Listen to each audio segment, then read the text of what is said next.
Outro relance do mundo ao qual somos cegos chega-nos de pessoas com uma condição rara, o tetracromatismo. Os tetracromáticos têm uma espécie de visão em hipercores. Têm a percepção de um mundo mais rico e vibrante do que uma pessoa média. É porque nascem com 4 células cones diferentes para a visão da cor, quando a maior parte de nós tem 3. O quarto receptor permite-lhes distinguir mais 99 milhões de sombras e nuances do que o olho comum é capaz. Esta mutação genética encontra-se em cerca de 12% das mulheres, mas, deste grupo, só um pequeno subconjunto tem verdadeiro tetracromatismo. Como é então o mundo quando é 100 vezes mais colorido? Concetta Antico, que é tetracromática, descreveu-o como ver cores em outras cores. Em comparação com ela, nós vemos o mundo quase como os daltónicos. Aquilo que para nós parece um caminho de pedras cinzentas acende-se nos olhos dela como um arco-íris de diferentes nuances. Ela descreve-o assim: as pequenas pedras saltam para mim em laranjas, amarelos, verdes, azuis e rosas. Para além da possibilidade de ver beleza, esta forma de visão tem uma utilidade prática. Quando lhe perguntamos o que consegue ela ver que os outros não sejam capazes, Concetta observou: consigo dizer se alguém está doente só de olhar para essa pessoa. A pele fica cinzenta, fica amarela e há algum verde. Sou capaz de dizer quando a minha filha está doente, porque ela perde as cores e fica amarelo esverdeada ou talvez lilás esbranquiçada. Mas nunca saberemos aquilo que ela quer dizer, já que usa cores para descrever outras cores. E as cores, para ela, têm um significado bem diferente do que têm para nós. As pessoas com afasia, sem cristalino no olho, também são capazes de ver para além do comum. Tal como as abelhas e as águias, têm a capacidade de ver em ultravioleta.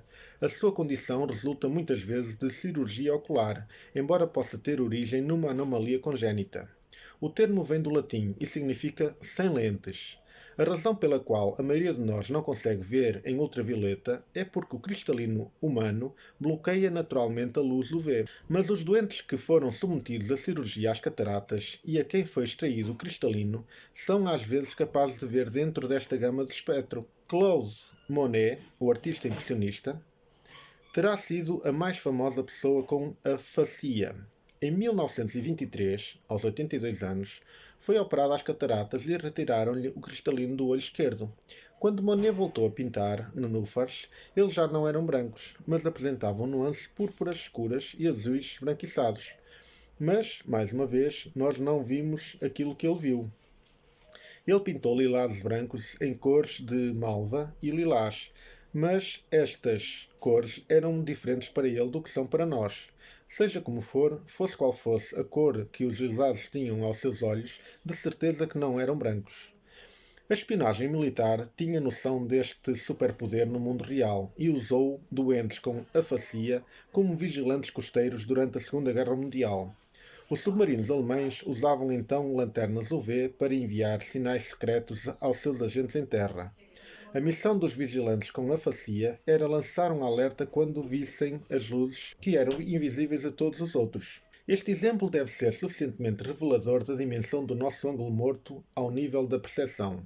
Pode haver inimigos mesmo ao largo da costa e eles serão invisíveis para nós, mas evidentes para os que são capazes de ver. Não possuir a capacidade para ver alguma coisa não quer dizer que não se possa olhar. Apaixonado pelo surf, Mike Sturvida tinha passado mais de 30 anos nas águas da costa do Golfo dos Estados Unidos. Mas, em julho de 2010, aconteceu qualquer coisa de estranho. Começou a tossir sangue. E não era o único.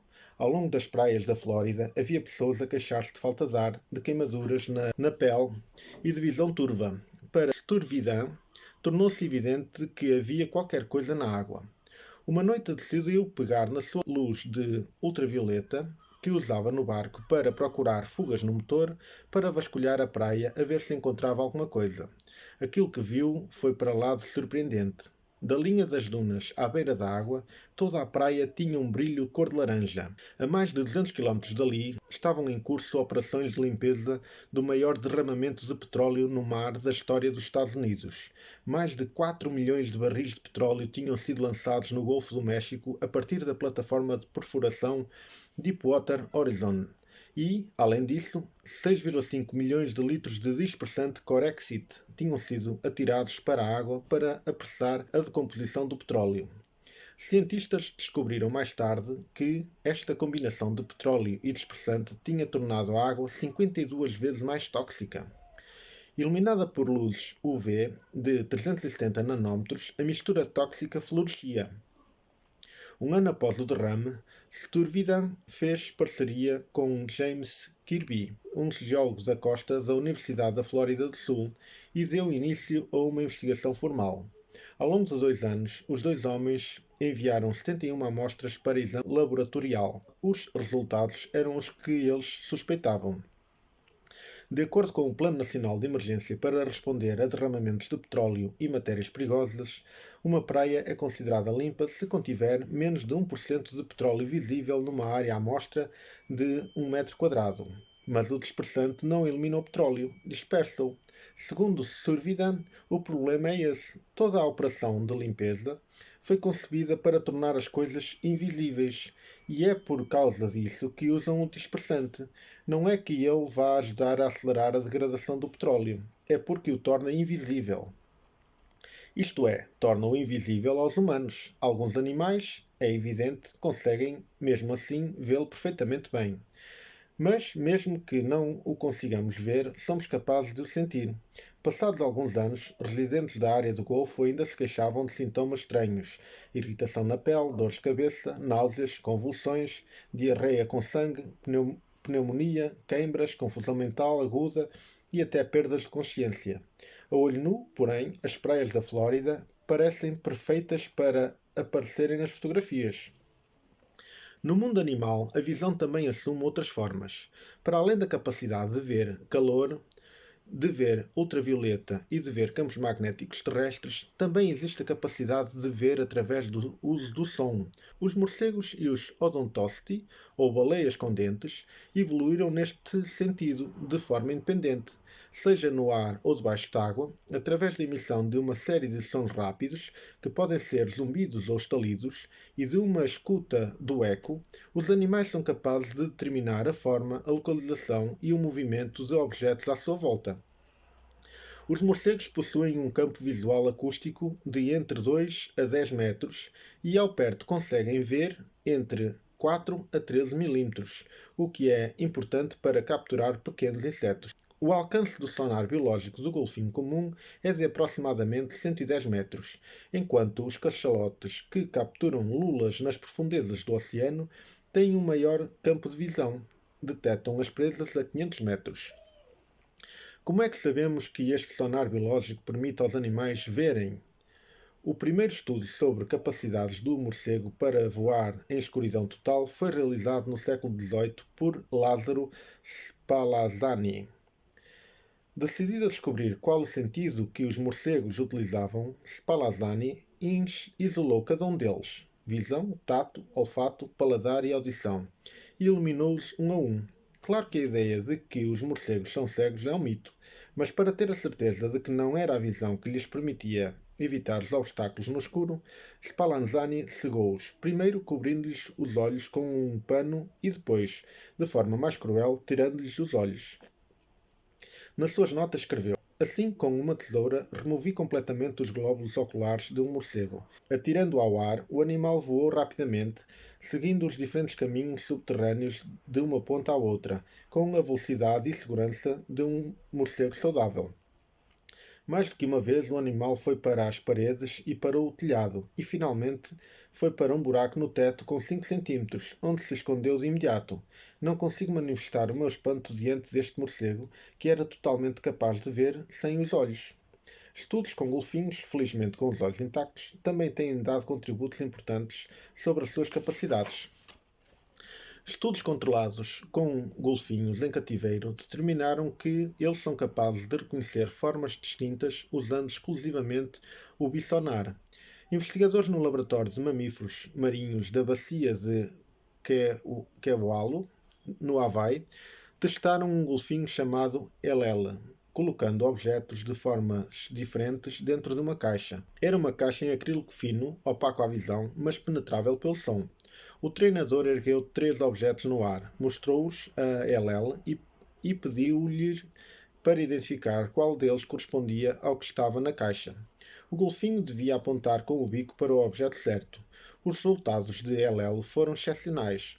Capaz de alternar entre sentidos com à vontade, o golfinho revelou-se capaz de ver o objeto dentro da caixa, quer usando a visão para encontrar o par para o objeto ecolocalizado, como utilizando a ecolocalização para encontrar o par para o objeto visível. Conta-se com frequência a história de como os golfinhos são particularmente curiosos por mulheres grávidas e por outros golfinhos grávidos, nadando e fazendo zumbidos perto da barriga da futura mãe. Embora isso não esteja confirmado, não surpreenderia se os golfinhos fossem capazes de ver através da carne e do interior dos nossos corpos, já que o ultrassom que eles usam para a ecolocalização é semelhante ao ultrassom utilizado nas clínicas para obter imagens dos fetos. E como é uma imagem destas? É impossível de saber, mas se alguém nos pode dar uma pista é Daniel Craig, o Batman do mundo real. Cego desde bebê, começou a fazer cliques com a língua e a escutar o eco, encontrando assim uma forma de criar uma imagem mental do mundo. Só aos 11 anos, quando um amigo lhe perguntou pela primeira vez se estava a usar ecolocalização, Chris percebeu que fazia aquilo que os morcegos fazem para ver. Embora os humanos não possuam as capacidades bem afinadas dos morcegos para detectar movimentos pequenos e rápidos, Chris desenvolveu faculdades notáveis. Consegue escutar edifícios e, num instante, saber se são ornamentados ou absolutamente lisos. Num auditório, é capaz de ouvir as saídas e sabe habitualmente onde elas estão antes de uma pessoa com visão as encontrar. Anda de bicicleta pela cidade, usando só a sua capacidade de ecolocalização. Investigadores que estudam a atividade cerebral de Chris, usando ressonância magnética, descobriram que a área do cérebro ativada quando ele faz ecolocalização é a região habitualmente dedicada à visão. O que isso nos diz é que o seu cérebro registra o som como visão. Ele não ouve só o som, ele vê-o. Poucos de nós alguma vez saberão o que é ver como Daniel Craig. Mas saber aquilo que não sabemos diz-nos algumas coisas. Chris vive num mundo sensorial que é tão impossível de nós conhecermos como o é dos morcegos ou das baleias. É exatamente o mesmo mundo que habitamos, mas, ao mesmo tempo, é-nos totalmente alheio. E, no entanto, Chris é humano, sem sombra de dúvida. Isso diz-nos que, embora a forma como os nossos companheiros animais vejam o mundo nos possa parecer exótica ou totalmente estranha, não há razão alguma para acreditarmos que é inferior.